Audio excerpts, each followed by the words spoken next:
નમસ્કાર, હું છું જ્યોતિષાચાર્ય શાસ્ત્રી રાજદીપભાઈ જોશી રાજકોટથી.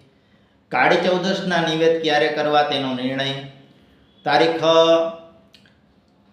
19 ઓક્ટોબર અને રવિવારના દિવસે બપોરના 1:53 ચૌદશ તિથિનો પ્રારંભ થશે, એટલે કાળી ચૌદશનો પ્રારંભ થશે.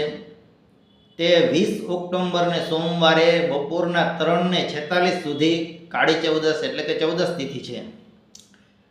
આ સમય દરમિયાન જો કાળી ચૌદશના નિવેદ કરવામાં આવે તો વધારે યોગ્ય ગણાય. ખાસ કરીને જે લોકોને બપોરના નિવેદ થતા હોય તેઓએ સોમવારે બપોરના નિવેદ કરવા વધારે યોગ્ય ગણાશે, અને જે લોકોને સાંજના અથવા તો કંઈક રાત્રિના નિવેદ થતા હોય તો રવિવારે સાંજના અથવા રાતના નિવેદ કરો તો વધારે યોગ્ય ગણાશે.